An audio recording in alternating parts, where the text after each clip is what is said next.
नमस्कार दोस्तों, कैसे हैं आप लोग। मैं उम्मीद करता हूं आप लोग बहुत बेहतर होंगे और आपकी तैयारी बहुत अच्छे से चल रही होगी।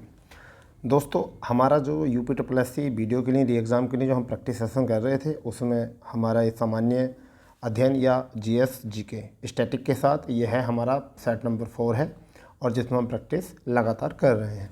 ठीक है, और उसी तैयारी को और भी बेहतर करने के लिए आज हम इस प्रैक्टिस सेट के साथ आपके सामने उपस्थित हैं। कल थोड़ा टेक्निकल इशू था जिसकी वजह से हमारा प्रैक्टिस सेट अपलोड नहीं हो चुका था। अब जो हमारे है ये चौथा प्रैक्टिस सेट है। आप बिल्कुल टेंशन न लें, सभी प्रैक्टिस सेटों का जो है रिवाइज हम आपको कराएंगे। ठीक है दोस्तों, तो चलिए शुरू करते हैं। हमारा है क्या target, UP triple S C. हमारा मतलब है यूपी ट्रिपल एस सी के माध्यम से जो वीडियो की बच्चे तैयारी कर रहे हैं उसमें जो है पूरे 50 में से 50 नंबर का हमारा रिवाइज जो है एनालिसिस कराना है, जिसके साथ जो है आप बहुत अच्छे नंबरों से जो है आगे अपना स्कोर बढ़ा सकते हैं। तो दोस्तों शुरू करते हैं। हमारा पहला क्वेश्चन क्या है, और देखिए पहला क्वेश्चन है, राष्ट्रपति द्रौपदी मुर्मू ने कितने लोगों को जीवन रक्षा पद्म पुरस्कार 2023 में सम्मानित किया है। तो मैं आपको बता दूं पहले तो कि ये जो पुरस्कार होता है जीवन रक्षा पदक पुरस्कार जो होता है 3 प्रकार का होता है। एक तो आपको होता है जो सर्वोच्च पुरस्कार होता है, फिर एक जो आपका होता है उच्च पुरस्कार होता है, और एक होता है जीवन रक्षा के लिए।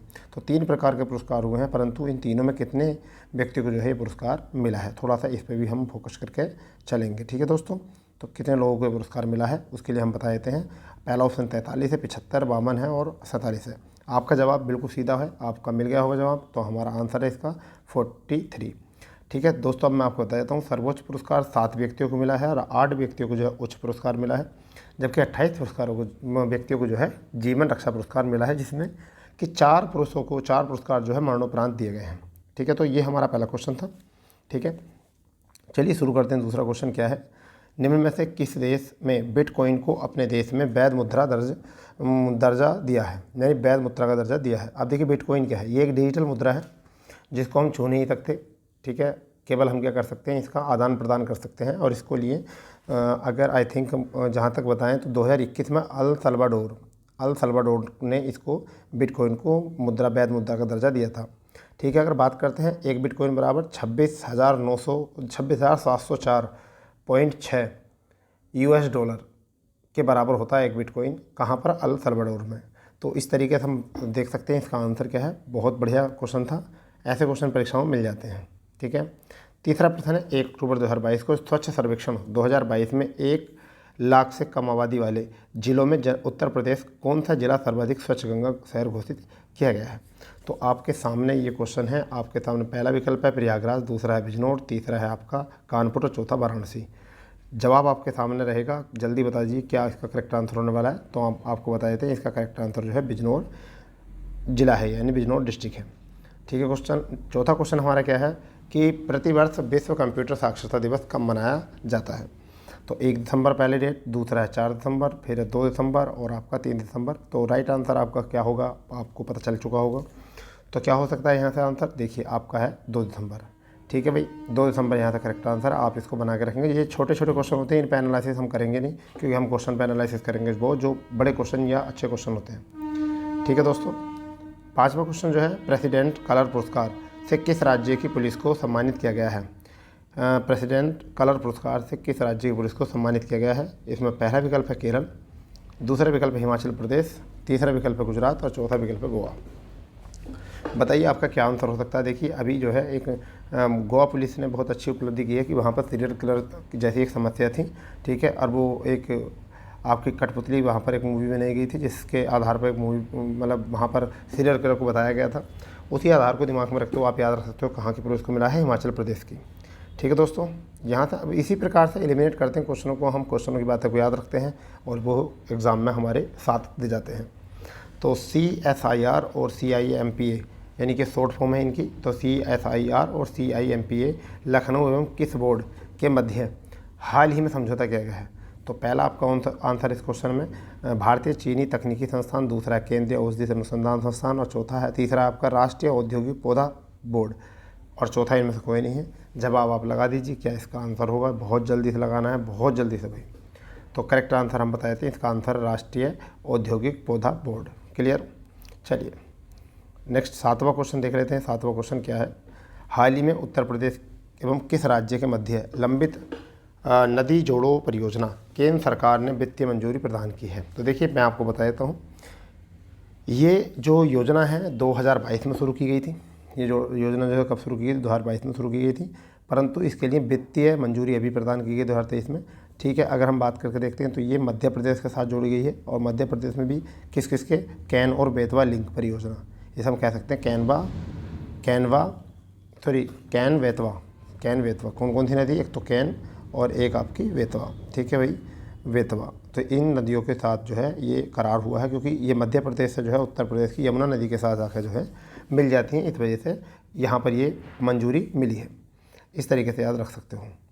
अब यहाँ था 8वां और हम 9वां क्वेश्चन दोनों देखेंगे। 8वां क्वेश्चन क्या है?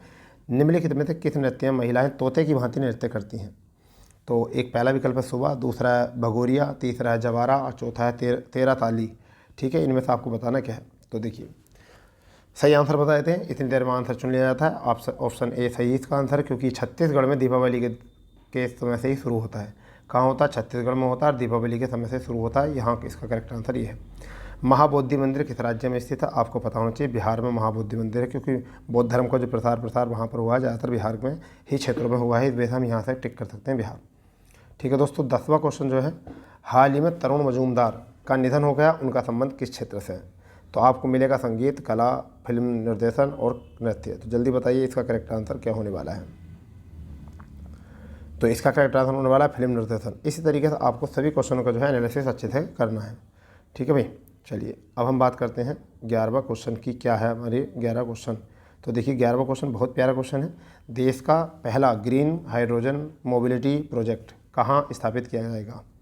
ठीक है, देखिए जब भी आपको कहीं देश में पहला आ जाए, ठीक है, और कोई भी चीज़ नहीं हो रही हो देश की, और उसमें आपके 4 ऑप्शनों में लद्दाख और जम्मू कश्मीर में कोई सा भी एक हो तो उसका आंसर वही लगा दीजिए। ठीक है, क्योंकि ऐसा है अभी जो है इन दोनों को नया राज्य बनाया गया है केंद्र शासित, उसमें जो भी काम होगा वो केंद्र सरकार करेगी और बहुत जल्दी करेगी। ठीक है, तो यहाँ से हमारा आंसर जो है पहला पौंडीचेरी विकल्प था, दूसरा लद्दाख, तीसरा तेलंगाना और चौथा राजस्थान।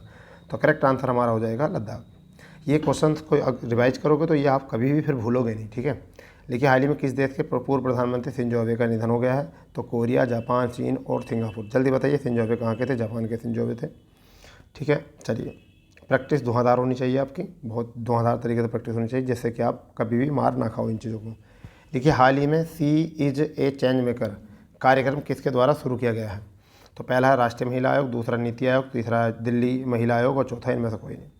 तो यह सी एज ए चेंज मेकर, तो हमारे यहाँ पर जो चेंज मेकर सी मतलब सी, ठीक है, इसकी बात की है सी। हाँ, तो सी किसके लिए होता? महिला के लिए। तो हमारा आंसर क्या है? राष्ट्रीय महिला आयोग, ऐसे लगा सकते हो इसमें आंसर। ठीक है, आगे बात समझ में, इस तरीके से लगा सकते हो। SHEC जो होता है प्रयोग किया हो जाता है महिला के लिए, जबकि ही जो किया जाता है पुरुष के लिए किया जाता है। ठीक है भाई, 14वां प्रश्न है, हाल ही में नासा द्वारा चंद्रमा और मंगल मिशन के लिए किस भारतीय मूल के व्यक्ति को चुना गया है? ठीक है, मंगल मिशन और चंद्र मिशन के लिए किस भारतीय मूल के व्यक्ति को चुना गया है? यह आंसर आपका प्योर होना चाहिए, बिल्कुल सटीक आंसर। तो आंसर है अनिल मेनन, याद रखेंगे इसे, अनिल मेनन इसका याद रहेगा आंसर। चलिए नेक्स्ट, उत्तर प्रदेश में सरयू नदी नहर राष्ट्रीय परियोजना का उद्घाटन किसके द्वारा किया गया है? ठीक है, सरयू नहर राष्ट्रीय परियोजना का उद्घाटन किसके द्वारा किया गया? तो देखिए हमारे देश के जो महामहिम हैं वो हैं प्रधानमंत्री नरेंद्र मोदी जी, और प्रधानमंत्री नरेंद्र मोदी जी ने सरयू नहर के लिए, इनके उत्थान के लिए, इसके डेवलपमेंट के लिए, और जिससे कि उत्तर प्रदेश को विकास और व्यापारिक लाभ होने वाला है, इसको नज़र में रखते हुए जो है इसका उद्घाटन किया है। ठीक है दोस्तों, इस तरीके से हम इन बातों को थोड़ा माइंडली कर सकते हैं। अब यहाँ क्वेश्चन बहुत प्यारा क्वेश्चन है, राष्ट्रीय विकास मंत्रालय ने किसके साथ स्थानीय व्यवसायों को सशक्त बनाने के लिए समझौता ज्ञापन पर हस्ताक्षर किया है? तो देखिए ये क्वेश्चन वेरी वेरी इंपॉर्टेंट हो सकता है, इसको याद रखने का तरीका मैं आपको बताता हूँ। देखिए अमेज़ॉन, फ्लिपकार्ट, फेसबुक, फ्लिपकार्ट और रिलायंस मार्ट। तो देखिए मैं आपको बताता हूँ, स्थानीय व्यवसायों को सशक्त बनाने का मतलब है कि अपने स्थान से वस्तुओं को खरीदकर अपने स्थान में ही प्रोवाइड कराना, और इसके लिए नंबर 1 पर चल रहा है अमेज़ॉन, फ्लिपकार्ट, रिलायंस मार्ट और फेसबुक में सबसे नंबर 1 पर चल रहा है फ्लिपकार्ट। क्योंकि जहाँ तहाँ जो है तुम देखोगे छोटे छोटे नगरों में, छोटे छोटे कस्बों में फ्लिपकार्ट के जो है ऑफिस बन चुके हैं। वह जिस चीज़ की भी ज़रूरत होती है, जो भी लोग हम ऑनलाइन ऑर्डर करते हैं, वह उन्हीं शहरों में से खरीद कर पैकिंग कर वो हमको प्रोवाइड कराते हैं। जिससे ये होता है कि हमारे स्थानीय व्यवसाय को जो है वहाँ तक सशक्त बनाने में यहाँ पर मतलब एक तरीके की एक मुहिम बनी है यहाँ से। ठीक है दोस्तों, तो हम इस तरीके से हम इसको याद रख सकते हैं। क्लियर? ये क्वेश्चन बहुत प्यारा क्वेश्चन है। प्रथम एशियाई खेल किस वर्ष आयोजित किए गए थे? तो अगर हम यहाँ बात करें, प्रथम एशियाई खेल जो थे दिल्ली में आयोजित किए गए थे। कब किए गए थे? दिल्ली में आयोजित किए गए थे। इस बात को अपने माइंड में रखो, बहुत जल्दी से याद रखो, ठीक है। कहाँ पर किए गए थे? दिल्ली में, ठीक है भाई। तो एक क्वेश्चन तो आएगा ये कि दिल्ली में और कहाँ पर किए गए थे, कब किए गए थे? 1951 में। तो ये तो हो गया इसका आंसर। अब बात करते हैं यहाँ पर प्रथम ओलंपिक खेल। ओलंपिक खेल एथेंस में किए गए थे, ग्रीस, एथेंस। और वो कब किए गए थे? 1896 में, सॉरी 1896। याद रखना, ये ओलंपिक के बारे में बता रहे हैं, ये एशियाई खेल, ठीक है। और ये कहाँ हुए थे? दिल्ली में। और ये कहाँ पर हुए थे? आपके 1896 वाले एथेंस में हुए थे। अब बात करते हैं कि राष्ट्रमंडल खेल जो शुरू किए गए थे वो शुरू किए गए थे 1926 में। कब किए गए थे? 1926 में शुरू किए गए थे, ठीक है, 1926 में। परंतु इनको पहले राष्ट्रीय मंडल खेल के नाम से नहीं जाना जाता था, कॉमनवेल्थ गेम्स के नाम से नहीं जाना जाता था, मगर इन्हें 1974 में जो है इनको कॉमनवेल्थ गेम के नाम से जाना गया। तो ये भी 3 गेम हैं, आपको याद रखने हैं, 1926, 1951 और 1896। 1896 की अगर हम बात करते हैं तो ये ओलंपिक गेम हुए थे, प्रथम ओलंपिक ग्रीस ओलंपिक थे, ठीक है। जबकि 51 की बात करें तो प्रथम ये थे, और 26 जो थे वो आपके राष्ट्रमंडल थे। राष्ट्रमंडल जो हुए थे ये इनको याद रखना थोड़ा सा कि राष्ट्रमंडल खेल जो है ये 1926 में, 1974 में जो है 1974 में इनको जो है राष्ट्रमंडल कहना शुरू कर दिया था, ठीक है भाई। इस तरीके से हम जो है इनको आराम से जो है सही कर सकते हैं, ठीक है। 18वां क्वेश्चन क्या है हमारा? रूबेल पुरस्कार इनमें से किस क्षेत्र से महत्वपूर्ण योगदान के लिए दिया गया था? रूबेल पुरस्कार तो आपको बता दें गणित का क्षेत्र ऐसा होता है जो रूबेल दिया जाता है, और एक आपका होता है आपका एक तो रूबेल होता है और एक होता है एबेल। कौन सा होता है? एबेल पुरस्कार होता है, ये भी गणित के लिए दिया जाता है। रूबेल जो होता है ये भी गणित के लिए दिया जाता है। अब यहाँ पर कुछ पुरस्कार याद कर लें, लिखने आप। धन्वंतरि पुरस्कार चिकित्सा के लिए दिया जाता है। भटनागर पुरस्कार जो है विज्ञान के लिए दिया जाता है। बोरलोंग पुरस्कार कृषि के लिए दिया जाता है। पुलित्जर पुरस्कार पत्रकारिता के लिए दिया जाता है। ग्रैमी पुरस्कार संगीत के लिए दिया जाता है। तो दोस्तों इसको नोट करो, ग्रैमी पुरस्कार संगीत के लिए, एबेल पुरस्कार गणित के लिए, रूबेल पुरस्कार गणित के लिए, पुलित्जर पुरस्कार पत्रकारिता के लिए, भटनागर पुरस्कार विज्ञान के लिए, ठीक है, बोरलोंग पुरस्कार कृषि के लिए। तो आप इस तरीके से याद कर सकते हो सारे पुरस्कारों को, ये आपके लिए अच्छे पुरस्कार हो सकते हैं साबित। 19वां क्वेश्चन देखते हैं क्या है? उत्तर प्रदेश सरकार द्वारा फ्री राशन वितरण महाअभियान की शुरुआत कब से की गई? यानी उत्तर प्रदेश सरकार द्वारा फ्री राशन वितरण महाअभियान की शुरुआत कब से की गई? तो इसकी डेट आप याद रखना, ये तो डेट कोई भूलेगा ही नहीं। 12 दिसंबर 2020 को ये शुरू की गई थी। कब? 12 दिसंबर 2020 को डेट आप कभी नहीं भूल सकते, आई थिंक, मेरा जहाँ तक मानना है, ठीक है। क्योंकि ये एक ऐसा पड़ाव था हमारा कि हम सभी लोग जो है कोविड-19 से गुजर रहे थे, और हमारे वहाँ पर कुछ ऐसे लोग थे जो दिन प्रतिदिन जो है मजदूरी करते थे, डेली वेज मजदूर थे, और उनमें से जो है बहुत सारे लोग ऐसे हो गए थे जिनको खाना तक मतलब नहीं मिल रहा था, और भूखे लोगों को सोना पड़ा, जिसके चलते जो है सरकार ने सुविधा दी। और सरकार का ये बहुत बड़ा एक संकट को टाला है सरकार ने, उसके लिए जितना भी मतलब शुक्रिया अदा किया जाए वो इतना ही कम है। तो बहुत अच्छा ये प्रोग्राम था, जिससे कि अभी भी जो है इस प्रोग्राम को जारी किया गया है, और फ्री राशन वितरण की प्रक्रिया अभी भी जारी है, ठीक है दोस्तों। तो अगर हम आगे नेक्स्ट क्वेश्चन देखते हैं तो क्या है? बढ़िया क्वेश्चन है ये भी। क्या है? मध्य गंगा बैराज के किनारे 6900 हेक्टेयर में फैले हैदरपुर वेटलैंड को कौन सी रामसर साइट घोषित किया गया है? तो ये बहुत पुरानी बात हो गई है, क्योंकि मगर परंतु ऐसे क्वेश्चन मोस्ट होते हैं, क्योंकि यहाँ पर जो है ना, यहाँ मध्य गंगा बैराज दिया, तो इसलिए मोस्ट है उत्तर प्रदेश के लिए, ठीक है। तो रामसर साइट घोषित किया, इसलिए मोस्ट है, रामसर साइट पूछ लेते हैं। तो ये 47वीं है। अब रामसर साइटों की संख्या जो है वो कितनी है? 75 है। अब जो है कितनी हो चुकी है? 75 हो चुकी है। सबसे ज़्यादा जो है तमिलनाडु में है, कितनी है? 14। अगर देश में बात करें तो यूके में है, यूनाइटेड किंगडम 175, सबसे ज़्यादा यूके में है 175, तमिलनाडु में राज्य में 14 है, ठीक है। उत्तर प्रदेश में कुल 10 है। उत्तर प्रदेश में कितनी है रामसर साइट? 10 है। भारत में टोटल कितनी है? 75। भारत की सबसे पहली रामसर साइट जो है केवला वन्यजीव अभ्यारण्य, यह सबसे पहली रामसर साइट है, इसको थोड़ा सा याद रखना। और आपकी चिल्का झील, तो एक तो चिल्का और एक केवलादेव वन्यजीव अभ्यारण्य, ये भारत की सबसे पहली रामसर साइट है। तो हमने इतनी बात करी है। रामसर सम्मेलन जो हुआ था ये ईरान में हुआ था 1971 में, ईरान में हुआ था 1971 में, ठीक है भाई, ये भी याद रखना थोड़ा सा। तो बहुत सारी बातें हैं आपको याद रखनी पड़ेंगी, बट ये सब जब ही अच्छा रह पाएगा जब आप इनके शॉर्ट नोट बनाओगे, बुलेट पॉइंट बनाओगे, तभी ये आपको बहुत लंबे समय तक याद रह सकती हैं। अब जैसे मैं आपको बता रहा हूँ, अगर ऐसे ही सुनते रहोगे तो याद रह नहीं पाएंगे। मेरा मानना यही कि याद रह नहीं पाएंगे, आप कहें कितनी मेहनत कर लेना, क्योंकि अभी तो लगभग थोड़े समय के लिए तो ये याद रह सकती हैं, बट इससे ज़्यादा लंबे समय तक याद रह नहीं सकती हैं, ठीक है। चलिए 21वां क्वेश्चन देख लेते हैं। क्या है 21वां क्वेश्चन और 22वां क्वेश्चन दोनों देख लेते हैं।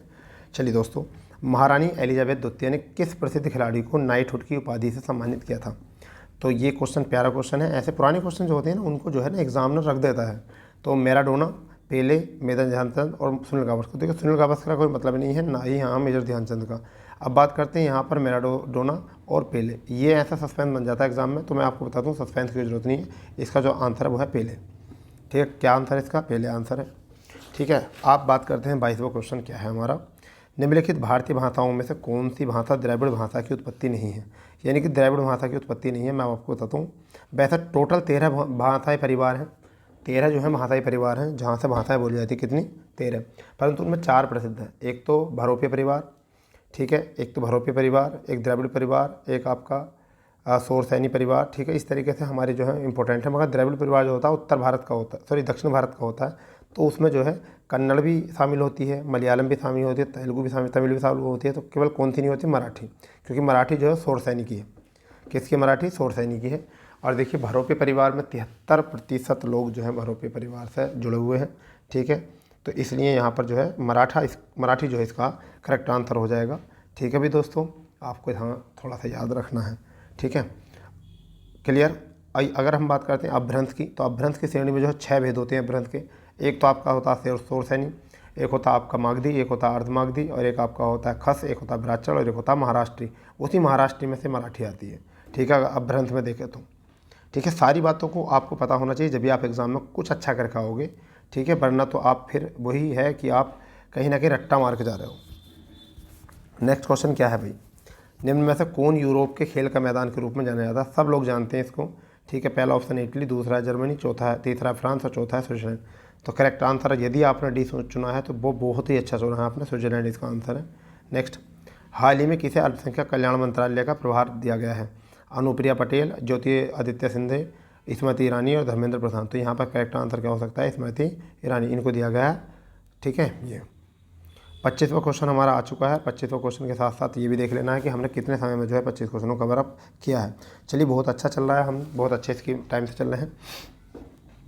क्वेश्चन है, हाल ही में किस कंपनी ने भारत में साइबर सुरक्षा कौशल प्रशिक्षण कार्यक्रम शुरू किया? अब देखिए बात कर रहे हैं साइबर की, तो पहले ऑप्शन देख रहे थे फेसबुक, टाटा कंसल्टेंसी सर्विस यानी TCS बोलते हैं इसको, TCS इसको बोलते हैं। फिर आपका है माइक्रोसॉफ्ट और फिर है इन्फोसिस। ठीक है, इन्फोसिस, फेसबुक, टाटा कंसल्टेंसी और आपका माइक्रोसॉफ्ट। ठीक है भाई, ये आपको थोड़ा सा ध्यान में रखना कौन सा इसका सही आंसर हो सकता है। तो अब देखो थोड़ा दिमाग लगाइए, साइबर सुरक्षा कौशल प्रशिक्षण कौन करेगा? तो साइबर का जितना भी काम होगा वो कंप्यूटर से होगा, और कंप्यूटर में जो काम करेंगे वो सबसे ज़्यादा सॉफ्टवेयर काम करेंगे, सॉफ्टवेयर में कौन करेगा? माइक्रोसॉफ्ट। ऐसे याद रखो। ठीक है, ये कोई वो नहीं होता कि सब ये बातें सत्य होती हैं कि हम क्या करते हैं तर्क लगाते हैं। तो हमारा क्या आंसर आ जाएगा? Microsoft is the correct answer. ठीक है भाई, अब देखते हैं यहाँ, ये बहुत प्यारा क्वेश्चन है, बहुत ही प्यारा, वेरी वेरी इंपॉर्टेंट कर लो, बहुत ही इंपॉर्टेंट क्वेश्चन है कि निम्न में से किस संसद के दोनों सदनों में बोलने, यानी किस है संसद के दोनों सदनों में बोलने, अन्य कार्यवाहियों में सम्मिलित होने एवं किसी भी संसदीय कमेटी का सदस्य होने का अधिकार तो है, परंतु वोट देने का अधिकार नहीं है। ठीक है, तो इसमें देखिए पहला ऑप्शन है नियंत्रक एवं महालेखा परीक्षक के आयुक्त, भारत के मुख्य चुनाव आयुक्त, तीसरा भारत के वित्त आयोग के अध्यक्ष और चौथा महान्यायवादी। जल्दी बताइए क्या होता? तो देखिए क्या CAG जो है वो क्या करता है? वो हमारा परीक्षण करता है, हमारी जांच करता है, यानी कि संसद के कि कितना लेखा जोखा हो रहा है। ये यानी कि समझ चलिए सरकार का अकाउंटेंट होता है। मुख्य चुनाव आयुक्त तो चुनाव कराने का प्रमुख होता है। ये वित्त आयोग का मतलब जो है वो राष्ट्रपति की तरफ से वित्त को प्रोवाइड कराता है, जबकि महान्यायवादी जो होता है सरकारी वकील होता है। और यही हमारा जो है करेक्ट आंसर डी विकल्प, आर्टिकल 76 इसमें हमारा जिक्र है। ठीक है, आर्टिकल 76 महान्यायवादी को बताता है। ठीक है, और ये क्या काम करता है? यह बोलने का भी अधिकार होता है इस संसद में। ठीक है, परंतु हर कमेटी में इसके सदस्य होने का अधिकार होता है, परंतु इसे मत देने का अधिकार नहीं होता है। इस वजह से इसका आंसर जो है हमारा डी बन चुका है। ठीक है भाई, चलिए यहाँ से बात करते हैं कि नेक्स्ट क्वेश्चन क्या है। दिल्ली में किस सुल्तान ने प्रथम कृषि विभाग ठीक है, कृषि विभाग स्थापना एवं फसल चक्र की योजना की थी? ठीक है भैया, ये आपको थोड़ा सा याद रखना है, क्या है? ठीक है, तो पहला ऑप्शन है हमारा इल्तुतमिश, पहला ऑप्शन क्या है हमारा? इल्तुतमिश, दूसरा है बलबन, तीसरा है अलाउद्दीन खिलजी, चौथा है मोहम्मद बिन तुगलक। तो बताइए, जल्दी बताइए क्या है इसका आंसर? जल्दी बता दो फुर्ती के साथ आप इसका आंसर, जल्दी। ठीक है भाई, बहुत जल्दी से बताना, बहुत जल्दी से। तो हमारा आंसर क्या होने वाला है इसका? करेक्ट आंसर कौन होना है? मोहम्मद बिन तुगलक। कौन सा हो जाएगा? मोहम्मद बिन तुगलक हमारा यहाँ से हो जाएगा सही आंसर। ठीक है भाई। अब यहाँ से क्वेश्चन आता है, यहाँ से फिर एक नेक्स्ट क्वेश्चन आता है हमारा। क्या वो क्वेश्चन है? देखिए, उत्तर प्रदेश में किसान मित्र योजना कब शुरू की गई? उत्तर प्रदेश में किसान मित्र योजना कब शुरू की गई? तो पहला ऑप्शन है 18 जून 2004, 18 जून 2003, 18 जून 2002, 18 जून 2001। तो इसका करेक्ट आंसर जल्दी बताओ क्या है? ठीक है भाई। तो मित्र जो होता है वो एक ही होता है, ऐसे याद रखो। तो 2001 क्या हो जाएगा? 2001 यहाँ से। एक आता है किसान रथ यात्रा, ठीक है, किसान रथ योजना, ठीक है, तो वो क्या होता है 2011 में। किसान रथ योजना जो है कब है? 2011 में है, यूपी में। ठीक है भैया। चलिए, ये बढ़िया क्वेश्चन है। निम्न में से कौन सम्मिलित है? तो पंखहीन कीड़े की भी सिल्वफिश ये होते हैं, ठीक है, वो नहीं होते, सॉरी, तो ये तो हो गया गलत। फिर उन्होंने कहा उड़ान रहित चिड़िया, उड़ान रहित चिड़िया, इन्हें गोरैया को बताया, तो गोरैया तो उड़ान रहित होती है, मतलब उड़ती है, वो तो रहित थोड़ा ही तो सही होती है। फिर है एपाद सरीसृप, यानी कि एपाद मतलब जिसके पैर ना हो फिर भी सरीसृप सर्क है या चल है, तो वो सांप, ये बात सही है। इनके पैर नहीं होते तो ऐसा चलता है, पैर नहीं होते तो ऐसा चलता है, इस वजह से हमारा क्या आंसर है, इस तरीके से बना के रख लो। एपाद जल में स्थलीय पशु मछली, ये गलत होता है। ठीक है, ये क्या होता है? गलत होता है, क्योंकि ये मछली स्थल पशु नहीं होती है, एपाद जल तो होते हैं, यानी कि पर से चलती, पैर तो नहीं होते, चलो, तो इसलिए ये गलत है। तो हमारा करेक्ट आंसर जो है वो क्या है आपका? सी आंसर जो है हमारा इज द राइट आंसर है। ठीक है भाई दोस्तों, इतना थोड़ा सा याद यहाँ से रख लेना है। ठीक है, इतना आपको याद यहाँ से रखना पड़ेगा। चलिए नेक्स्ट देखते हैं क्या है आपका क्वेश्चन, क्या आपका क्वेश्चन यहाँ से। ठीक है भाई, यहाँ पर है इंद्रावती, प्राणहिता और साबरमती किसकी सहायक नदी है? किसकी सहायक नदी है? तो ये आपको थोड़ा सा बताना है। कृष्णा, कावेरी, साबरमती, गोदावरी। ठीक है भैया, जल्दी बताओ इसका क्या आंसर है।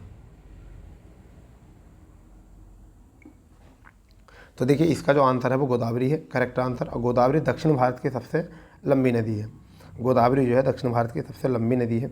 अगर हम इसकी बात करें तो इसे दक्षिण की गंगा, बूढ़ी गंगा, ठीक है, कहा जाता है। ठीक है भैया। और अगर हम बात करें इसकी जो नदियां हैं वो सहायक नदी है, प्राणहिता, ठीक, इंद्रावती और साबरी जो है इनकी सहायक नदी है। अगर कावेरी की बात करें तो कावेरी का जो स्रोत है, अगर कावेरी की हम बात करें तो तिरुचिरापल्ली से कावेरी निकलती है। ठीक है, इसका जो है अगर हम बात करें तो कावेरी नदी की अगर हम बात कर रहे हैं तो भैया ये थोड़ा याद रखना है, कर्नाटक और तमिलनाडु की पर बहने वाली नदी है ये। इसकी अगर बात करें 760 लंबाई है कावेरी की। ठीक है, 760 जो है इसकी लंबाई है। ठीक है, अगर कावेरी की बात करें किन राज्यों से? कर्नाटक और तमिलनाडु से होकर गुजरती है। ठीक है, और भी अगर बात करें तो ये तमिलनाडु में पूछी जाती है कि तमिलनाडु में है। ठीक है भैया, इतना थोड़ा सा याद रखना है यहाँ से। कृष्णा नदी जो है वो दूसरी सबसे बड़ी नदी है। ठीक है, दूसरी सबसे बड़ी नदी है उत्तर, मतलब दक्षिण भारत की अगर हम यहाँ से बात करें तो कृष्णा से भी क्वेश्चन आया था। नागार्जुन सागर बांध परियोजना जो है वो कृष्णा नदी पर ही है। कहाँ पर? नागार्जुन सागर बांध परियोजना जो है कृष्णा नदी पर ही है, ये भी थोड़ा सा याद रख लेना है। साबरमती जो है अहमदाबाद की नदी है, साबरमती जो है अहमदाबाद की नदी है। ठीक है, खंबात की खाड़ी में बहती है। कहाँ गिरती है? खंबात की खाड़ी में ये गिरती है। ठीक है, थोड़ा थोड़ा इनको याद करो, क्योंकि अगर टाइम पूरा लगा देंगे यहाँ पर तो फिर प्रैक्टिस सेट को बहुत टाइम लग जाएगा आपको। ठीक है भाई, चलिए अब हम देखते हैं डस्टलिन भारत और किस देश के साथ जो है यह युद्धाभ्यास होता है? डस्टलिन जो एक्सरसाइज होती है वो किस किस के बीच होती है? आपको ये बात थोड़ी सी याद रखनी है।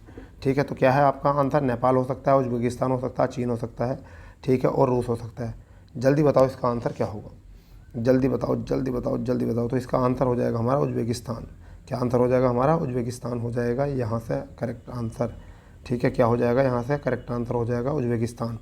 ठीक है दोस्तों, ठीक है, पिथौरागढ़ और उज्बेकिस्तान की सेना में, ये पिथौरागढ़ में शुरू किया गया था ये। ठीक है, 2023 में, फरवरी 2023 को ये हुआ था।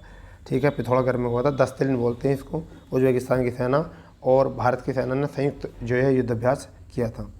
ठीक है, इतना थोड़ा याद रखना है। भारत के और उज्बेकिस्तान के 45 सैनिकों ने इसमें भाग लिया था। ठीक है, और ये कहाँ पर हुआ था? ये हुआ था पिथौरागढ़, उत्तराखंड में शुरू हुआ था। ठीक है, कहाँ पर हुआ था? पिथौरागढ़, उत्तराखंड में। ठीक है भाई, तो अगर इतना थोड़ा याद रखोगे तो बहुत अच्छा रहेगा। ठीक है, द्विवार्षिक सैन्य अभ्यास होता है, यानी कि 2 वर्षों तक ये सैन्य अभ्यास होता है। ठीक है, अगर आपको थोड़ा देखना है तो सैन्य अभ्यास के लिए हमने एक वीडियो बना रखा है, वहाँ जाइए और सैन्य अभ्यास वहाँ से तैयार कर सकते हो। समझे नहीं? वहाँ पर आप कर सकते हो पूरी तरीके से। ठीक है, ठीक है भाई, इतना याद हो जाएगा यहाँ से अब पूरी तरीके से। और ये भी याद रखना है आपको कि कब हुआ था और कहाँ हुआ था। ठीक है, पिथौरागढ़ में हुआ था। चलिए 31 क्वेश्चन हो चुके हैं। अब हम देखते हैं 32वां क्वेश्चन। अच्छा इस साइड है, ये देख लेते हैं। यह 32वां क्वेश्चन हमारा इस साइड। ठीक है, भारतीय भाषाओं के रक्षा एवं विकास हेतु हिंदुस्तानी अकेडमी की स्थापना की गई थी। तो ये तो आपको सबको पता होगा। आगरा, वाराणसी, लखनऊ, प्रयागराज कहाँ पर है? पहले इलाहाबाद बोला जाता था इसे, और अब जो बोला जाता है वो क्या बोला जाता है? प्रयागराज बोला जाता है। ठीक है भाई, ये आपका करेक्ट आंसर हो जाएगा। ये 32 का बहुत इंपॉर्टेंट क्वेश्चन है ये भी। चलिए नेक्स्ट देखते हैं क्या है। नेक्स्ट है 33वां क्वेश्चन है, भारत संविधान के 73वें और 74वें संशोधन निम्न में से किसके सृजन के लिए उत्तरदायी है? तो देखिए क्या है, राज्य निर्वाचन आयोग, सही बात है निर्वाचन कराने का। जिला निर्वाचन आयोग, ये भी सही बात है क्योंकि पंचायती राज है ना इसमें। फिर आपका तीसरा राज्य वित्त आयोग, ये भी ठीक है।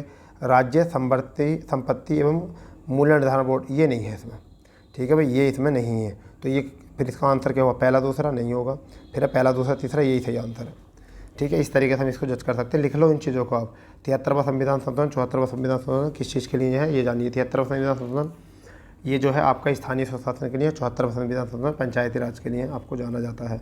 ठीक है, ठीक है भाई, इतना याद रखना है आपको। 1992 में शुरू हुआ था, इसको थोड़ा सा माइंड करिए। 34वां प्रश्न क्या है, दक्षिण भारत के भगवान रंगनाथा, जिन्हें भगवान वेंकटेश भी कहा जाता है, का मंदिर कहाँ पर है? कहाँ पर है ये मंदिर? ठीक है, बिलागिरी, रंगा मंदिर, तिरुमल्ला पहाड़ी, नंदी पहाड़ी और चामुंडा पहाड़ी। तो correct answer is the B विकल्प। ठीक है, कैश मेमोरी कौन सी होती है? तो रैम होती है, रैंडम एक्सेस मेमोरी को कैश मेमोरी कहते हैं। ठीक है, रीड ओनली मेमोरी ये होती है आपकी अस्थायी बोलते हैं इसको, स्थायी बोलते हैं इसको, ये अस्थायी होती है। तो कैश मेमोरी जो होती है अस्थायी होती है, और जो आपकी स्थायी मेमोरी होती है वो रैम होती है, रैंडम एक्सेस मेमोरी होती है, रीड ओनली मेमोरी होती है। रीड ओनली मेमोरी इसकी फुल फॉर्म होती है। ठीक है, चलिए ये क्वेश्चन अच्छा है। डेविस कप टेनिस प्रतियोगिता, डेविस कप टेनिस प्रतियोगिता 2021, ठीक है, कि खिताब किसने जीता है? किसने जीता है, ये बात आपको रखनी है याद। ठीक है भाई, ये आपको याद रखना है ज़रूर, ये आपको याद रखना है बहुत ज़रूर। और पहला ऑप्शन है अमेरिका, दूसरा ऑप्शन है ऑस्ट्रेलिया, और तीसरा ऑप्शन आपका रूस, और चौथा क्रोएशिया। जल्दी बता दो इसको, जल्दी क्या है? ठीक है, ये आपको बताना पड़ेगा, ये तो आपको बताना पड़ेगा भाई। ठीक है, तो ये थोड़ा 21 का पूछा है, चलो कोई बात नहीं, 21 का पूछा तो मैं आपको बता देता हूँ। इसका जो आंसर है 21 का जो आंसर है, थोड़ा सा आपको देखना पड़ेगा इसके लिए क्या है कि ये आपका रूस है। क्या है इसका आंसर? रूस है। अगर मैं बता दूँ 23 का, अगर मैं बता दूँ आपको 23 का, तो 23 का जो है वो डेविस कप का जो आपकी बात करते हैं तो ऑस्ट्रेलिया में हुआ था ये। ठीक, कहाँ पर हुआ था? ऑस्ट्रेलिया में। और इन्होंने सितंबर में जो है ये शुरू किया जाएगा ये। ठीक है, डेविस कप जो कहाँ कब किया जाएगा? सितंबर में किया जाएगा। ठीक है, इस तरीके से। ठीक है, तो अगर हम बात करें डेविस कप 2023 की, तो इसमें एक और बात याद कर लेना कि डेविस कप के ऊपर जीत जो की डेनमार्क ने जीत की थी भारत पर। किसने की थी? भारत पर की थी, मगर वो 2023 में जो है शुरू रणु भारत के डेनमार्क के प्ले ऑफ जीते थे। इसमें ये बात याद करना। तो 2023 का किसने जीता है? ये डेनमार्क ने जीता। किससे जीता है? भारत से जीता है। ठीक है, ऑस्ट्रेलिया में होने की बात चल रही थी, परंतु वह किसी कारणवश जो है ऑस्ट्रेलिया उसका जो है भागीदार नहीं बन सका। ठीक है भाई, आर्य बात समझ में? इतनी बात थोड़ा सा माइंड में रखो, बहुत अच्छे तरीके से माइंड में रखना पड़ेगा। ठीक है, ठीक है भाई, याद रह जाएगा इतना। चलिए, बीबी गिरी राष्ट्रीय श्रम संस्थान कहाँ पर है? तो ये नोएडा आपको याद रखना पड़ेगा ज़रूर, इंपॉर्टेंट है, उत्तर प्रदेश का बहुत इंपॉर्टेंट क्वेश्चन है ये, नोएडा। ठीक है, 38वें क्वेश्चन की अगर बात करें तो ये भी बहुत इंपॉर्टेंट है कि 2001 से 11 की अवधि के में उत्तर प्रदेश की जनसंख्या वृद्धि दर कितनी रही है? तो देखिए ये इसका आंसर है 20.22, मगर इसका सही आंसर है 20.23। कितना है? 20.23 इसका करेक्ट आंसर होता है। ठीक है भाई, 20.23 इसका करेक्ट आंसर होता है यहाँ से। चलिए 39वां क्वेश्चन देखते हैं क्या है। एक व्यावसायिक इकाई के लिए दीर्घकालीन ऋण का स्रोत क्या होता है? दीर्घकालीन ऋण का स्रोत, एक व्यावसायिक इकाई के लिए दीर्घकालीन ऋण का मुख्य स्रोत क्या होता है? पहला होता है जनता को स्टॉक और बॉन्ड की बिक्री, बैंकों से उधार लेना, तीसरा सरकार से ऋण, चौथा है सार्वजनिक और वित्तीय संस्था। तो आपका आंसर हो जाएगा जनता को स्टॉक और बॉन्ड की बिक्री। ठीक है, ये हमारा आंसर हो जाएगा यहाँ से। ठीक है, चलिए 40 और 41वां क्वेश्चन देखते क्या है।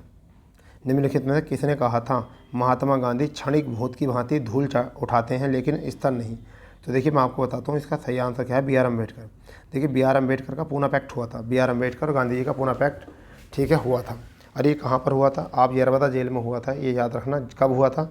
जब द्वितीय गोलमेज सम्मेलन के बाद में, जब द्वितीय गोलमेज सम्मेलन के बाद में जो है ब्रिटिश सरकार ने, रैमजे मैकडोनाल्ड ने जब दलितों को राष्ट्रीय पंचांग की घोषणा की थी तो उस समय पर जो है इनका झगड़ा चल रहा था, परंतु पूना पैक्ट से पहले जो है B.R. अम्बेडकर और गांधी जी की आपस में बनती नहीं थी।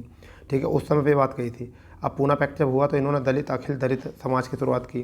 ठीक है, हरिजन समाज की शुरुआत की, छुआछूत निवारण की शुरुआत की यहाँ से, और दलितों के लिए हरिजन नाम दिया, दलितों के लिए हरिजन साप्ताहिक पत्रिका शुरू की।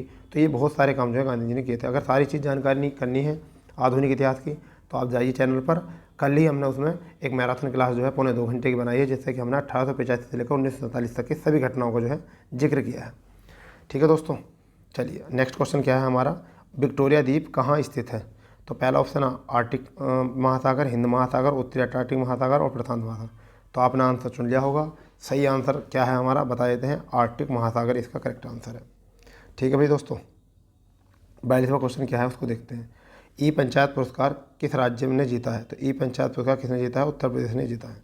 ठीक है, उत्तर प्रदेश ने जीता है। ठीक है, चलिए आगे हमारा जो क्वेश्चन है वो क्या है ये देख लीजिए। आया क्वेश्चन है, वॉकी टॉकी किस संचार चैनल का एक उदाहरण होता है? तो किसका होता है? हार्ड डुप्लेक्स का होता है। किसका होता है? हार्ड डुप्लेक्स का होता है। ठीक है, नेक्स्ट है अल नीनो का संबंध है। अल नीनो का संबंध है तो यहाँ पर है पश्चिमी अवदाब से, पूर्वी अवदाब से, भारतीय मानसून से, मौसम भविष्यवाणी से। तो आपका आंसर हो जाएगा भारतीय मानसून से। ठीक है, नेक्स्ट है प्रतिवर्ष विश्व थायराइड दिवस 25 मई को मनाया था, सबको पता है कब को मनाया था, 25 मई को मनाया था। ठीक है, नेक्स्ट है 46वां क्वेश्चन, प्रधानमंत्री बाल सेवा योजना किस राज्य में से संबंधित है? प्रधानमंत्री बाल सेवा योजना किस से संबंधित है? ये जल्दी बताइए, बिहार, उत्तर प्रदेश, मध्य प्रदेश या केरल? आप जल्दी बताइए इसमें क्या है। ठीक है, जल्दी बताओ, जल्दी।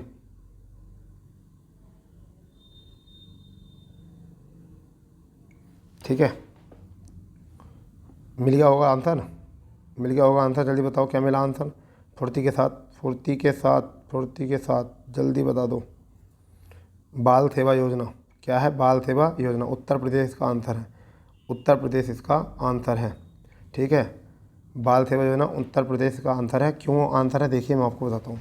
बाल सेवा योजना ये जो है ये इसलिए है, कोविड-19 में जिन बच्चों के माँ बाप जो है की मृत्यु हो गई थी, मतलब मृत्यु हो गई थी, तो उनके अभिभावकों को जो है उनकी पढ़ाई लिखाई या उनको अच्छा जीवन देने के लिए 21 साल की आयु होने तक 5,000 रुपये की पेंशन बांध दी गई है उनके भरण पोषण के लिए। तो ये अच्छी मुहिम है, आपको ये याद रहनी हो चाहिए, आपको याद रहनी चाहिए बेटा। अगर ये याद नहीं रखोगे तो फिर कौन सा क्वेश्चन याद रखोगे बताइए।